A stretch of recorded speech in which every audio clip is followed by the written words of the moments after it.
O Amazonas enfrentou a primeira onda da Covid-19 nos meses de abril e maio do ano passado. Os hospitais entraram em colapso e, por conta do grande número de mortes, foram abertas covas coletivas para enterrar as vítimas do coronavírus. Mas houve uma denúncia de superfaturamento na compra de ventiladores pulmonares pelo governo do estado. A Polícia Federal criou a Operação Sangria. Secretários de saúde e funcionários do governo foram presos. A prisão do governador Wilson Lima foi pedida pela Polícia Federal, mas o ministro do Superior Tribunal de Justiça, Francisco Falcão, negou a prisão. Disse que ainda não era o momento. E na Assembleia Legislativa do Estado foi montada uma CPI que indicou vários crimes cometidos pela gestão da saúde durante a pandemia da Covid-19.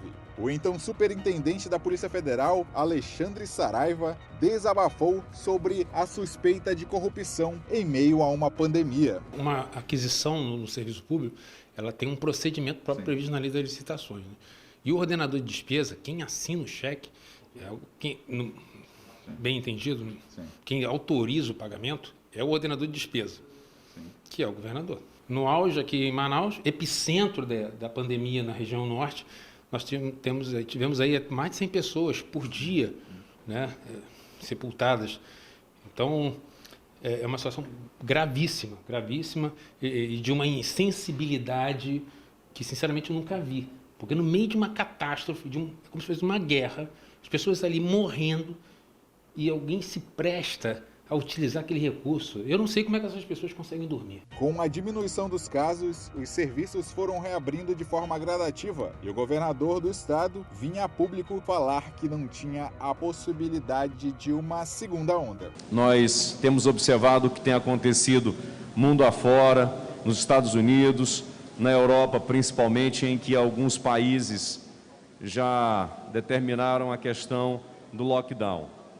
Não é o caso do estado do Amazonas, nós não temos indicativo de segunda onda. O estado do Amazonas foi o primeiro a ser atingido e a subir ali de forma muito acelerada com os casos de Covid, mas também tem sido o primeiro estado a começar a sair dessa situação de pandemia. O governo negava uma segunda onda e ignorou o aviso da falta de oxigênio feito pela empresa White Martins no dia 27 de novembro. Um documento da própria secretaria diz que a quantidade de oxigênio não atenderia a demanda por conta do avanço de casos da Covid-19 no estado, e a empresa pediu um aditivo para produzir em maior quantidade, mas o valor liberado foi bem abaixo do que foi pedido pela empresa. E o que se viu em janeiro deste ano foi uma segunda onda ainda mais devastadora, com o estado batendo todos os recordes no número de casos, internações e mortes.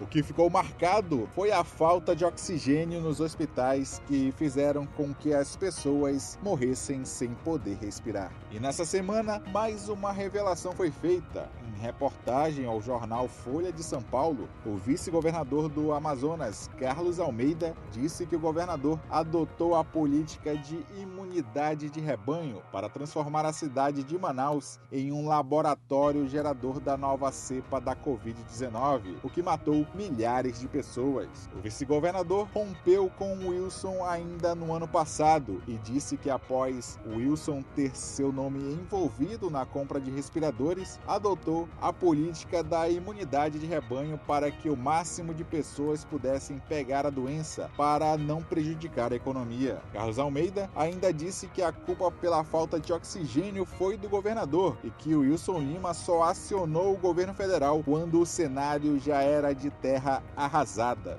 E o vice confirmou que a empresa White Martins avisou com antecedência sobre o estouro no abastecimento do insumo para tratar pacientes. O senador Humberto Costa, nesta quinta-feira, durante a CPI da pandemia, falou sobre o caso.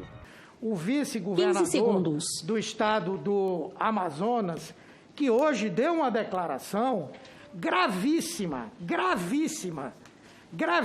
em que ele deixa absolutamente claro uma insinuação de que teria havido uma aliança entre o presidente da República e o então governador, o governador do estado do Amazonas, para que em Manaus fosse feita a experiência da imunidade de rebanho. Ou seja, não fazer nada para que as pessoas se contaminassem em grande escala, com isso adquirissem uma imunidade natural e assim ninguém gasta dinheiro com tubo de oxigênio, ninguém gasta dinheiro com teste, ninguém gasta dinheiro com vacina, ninguém gasta dinheiro com hospital. O secretário de Saúde, Marcelo Campelo, foi um dos convocados pela CPI da pandemia e deve prestar esclarecimentos nos próximos dias. Já o governador Wilson Lima deve vir logo em seguida para explicar sobre as suas ações na pandemia da Covid-19.